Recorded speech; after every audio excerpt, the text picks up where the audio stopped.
Hello my dear friends, welcome to lucky education. और आज हम टॉपिक देखने वाले हैं थ्रेट्स टू बायोडायवर्सिटी में क्लाइमेट चेंज।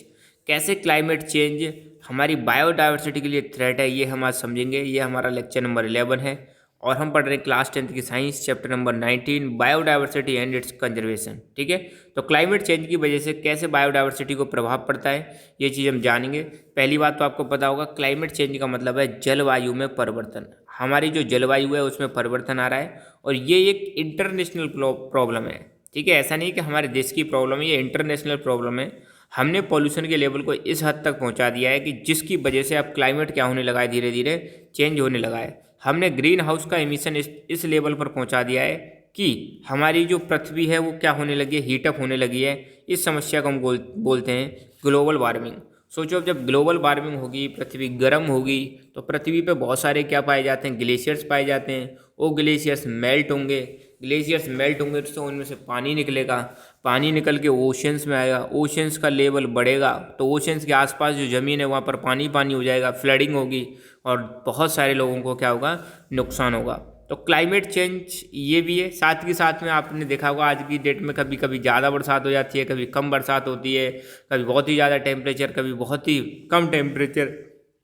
ये सारी चीज़ें किसका रिजल्ट है, क्लाइमेट चेंज का ही रिजल्ट है। तो इसकी वजह से बायोडायवर्सिटी को क्या होता है, हमारे को नुकसान होता है। ठीक है, तो थ्रेट्स टू बायोडायवर्सिटी। अब हम पहुंच गए क्लाइमेट चेंज पर। ये दोनों हमारे हो गए, हैबिटेट फ्रेगमेंटेशन और हैबिटेट लॉस, दोनों हमने कर लिए हैं। तो क्लाइमेट चेंज अभी देखते हैं, इसको छोटा सा टॉपिक है।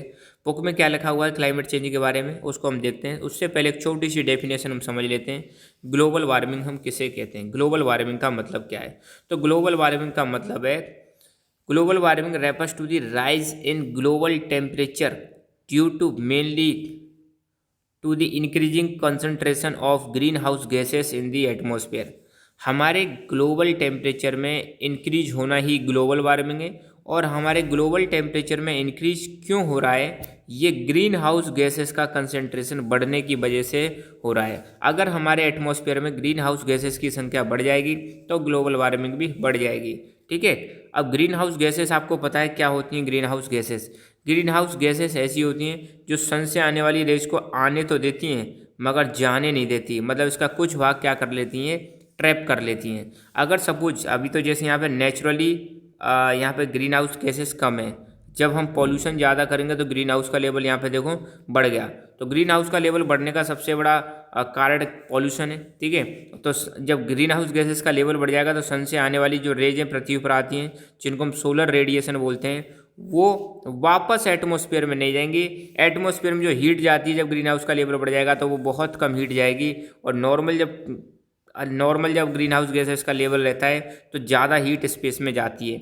अब सन से हीट आई और मतलब ज़्यादातर कहाँ चलेगी, वापस चलेगी, तो पृथ्वी पर इसका कोई प्रभाव नहीं पड़ता। पृथ्वी मतलब ज़्यादा इससे अफेक्ट नहीं होगी।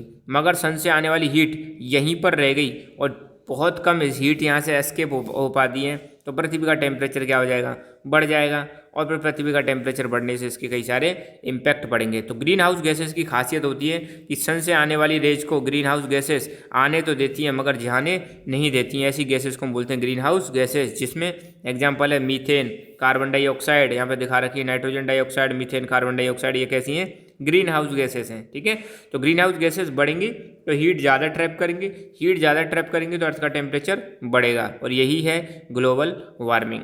अब हम देखते हैं बुक में जो पॉइंट दे रखे हैं। Human activities have significantly enhance the amount of green house gases on the earth. तो पहली बात तो ये है कि हमारी जो एक्टिविटी है उसकी वजह से ग्रीन हाउस गैसेस की संख्या बढ़ती जा रही है। CO2 बढ़ेगी, सिंपल सी बात है। CO2 क्यों बढ़ रही है, जितने भी फ्यूल हैं, जितने ज़्यादा व्हीकल्स बढ़ेंगे उसमें से एक CO2 का एमिशन बढ़ेगा। जितने ज़्यादा मतलब फैक्ट्रियाँ बढ़ेंगी उनमें से भी एमिशंस बढ़ेगा तो CO2 का लेवल बढ़ेगा। तो हम क्या करते जा रहे हैं आज की डेट में, आप देखो भयंकर तरीके से अर्बनाइजेशन हो रहा है, भयंकर तरीके से इंडस्ट्रियलाइजेशन हो रहा है, फैक्ट्री पे फैक्ट्री लगती जा रही हैं और पॉपुलेशन बहुत तेज़ गति से बढ़ती जा रही है। ठीक है, पॉपुलेशन बढ़ने से फिर क्या है, नंबर ऑफ व्हीकल्स की संख्या बढ़ रही है, ट्रांसपोर्टेशन में व्हीकल्स की संख्या बढ़ रही है। तो उन सब से क्या निकल रहा है, पॉल्यूशन निकल रहा है। और वही पॉल्यूशन क्या बन जाता है, ग्रीन हाउस गैसेस बन जाती हैं, जिसमें CO2, नाइट्रोजन डाइऑक्साइड, मीथेन, ये सारी गैसेस जो हैं ये एक कवर सा बना लेती हैं और ये क्या करती हैं, सन से जो पृथ्वी से वापस हीट जाती है एटमॉस्फेयर में उसको ट्रैप कर लेती है। ठीक है, तो अब ग्रीन हाउस गैसेस की जो संख्या है वो बहुत ही ज़्यादा बढ़ चुकी है, अमाउंट बहुत ज़्यादा बढ़ चुका है। This has resulted in continuous increase in the temperature of अर्थ। इसकी वजह से हमारी पृथ्वी का टेम्परेचर बढ़ रहा है। अब पृथ्वी का टेम्परेचर बढ़ेगा तो सिंपल सी बात है, ग्लेशियर्स क्या होंगे, मेल्ट होंगे। With the rise in temperature the ice on the poles is melting rapidly and water level of sea is increasing. ठीक है, समझ रहे हो ना। जब पृथ्वी का टेम्परेचर बढ़ेगा तो ग्लेशियर्स क्या होंगे, मेल्ट होंगे, तो उनसे जो पानी निकलेगा वो पानी कहाँ पर जाएगा, सी में जाएगा, और सी का लेवल क्या होगा, बढ़ेगा। This has resulted in adverse impact on marine biological diversity. Marine biological diversity का मतलब है समुद्र के अंदर जो जीव जंतु पाए जाते हैं उस पर इसका क्या पड़ेगा, प्रभाव पड़ेगा। Because of the decrease in land availability terrestrial biodiversity has been affected adversely.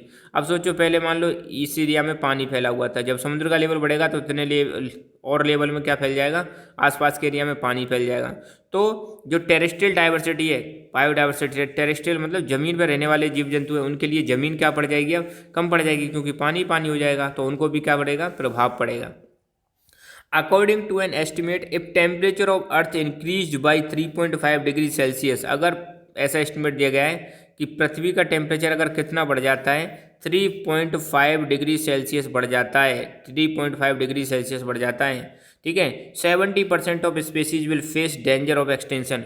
मात्र 3.5 डिग्री सेल्सियस बढ़ने से, अर्थ का एवरेज टेम्परेचर बढ़ने से लगभग 70% जो स्पेसीज हैं उनका एक्सटेंट होने का खतरा बढ़ जाएगा, परमानेंटली विलुप्त होने का खतरा बढ़ जाएगा। ठीक है, तो ये जो ग्लेशियर्स हैं इसका मेल्ट होने का रीजन क्या है, ग्लोबल वार्मिंग। पृथ्वी का टेम्परेचर बढ़ना ही क्या है, ग्लोबल वार्मिंग। क्यों हो रही है global warming, green house gases की वजह से। ग्रीन हाउस गैसेस क्यों बढ़ रही हैं, इन्वायरमेंटल पॉल्यूशन की वजह से। और पॉल्यूशन क्यों हो रहा है, पॉपुलेशन बढ़ने की वजह से। तो सिंपल सी बात है, यहाँ पे मेन प्रॉब्लम क्या है, पॉपुलेशन है। ठीक है, और जो हम डेवलपमेंट कर रहे हैं जिस हिसाब से वो है। ठीक है, ओके। नोट्स अगर आप पेपर में आए कितना सा लिख के आना है, दो नंबर का आएगा, तो छोटा सा लिखना है, due to increase in emission of green house gases global warming is happening. पहली बात तो ग्रीन हाउस गैसेस के एमिशन होने की वजह से ग्लोबल वार्मिंग हो रही है, जिसकी वजह से ग्लेशियर्स पिघल रहे हैं, सी का लेवल बढ़ रहा है, सी लेवल बढ़ने से एक्वेटिक लाइफ को खतरा है, और लैंड एरिया क्या होता जा रहा है, रिड्यूस होता जा रहा है। अगर यहाँ पर एस्टिमेट को भी बता देना, अगर पृथ्वी का टेम्परेचर 3.5 डिग्री सेल्सियस बढ़ा तो फ्यूचर में लगभग 70% स्पेसीज जो है एक्सटिंक्शन होने का खतरा रहेगा, उनको एक्सटेंड होने की कगार पर आ जाएंगी। ठीक है ना, तो यहाँ पर ये हमारा टॉपिक फिनिश होता है। तो बस खुश रहो, मुस्कुराते रहो।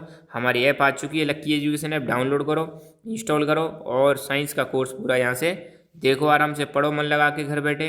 और टेलीग्राम चैनल है, इसको ज्वाइन करो, यहाँ पर आपको सारे के सारे नोटिफिकेशंस मिलते रहेंगे। So thank you so much, keep learning, keep enjoying, and God bless you all.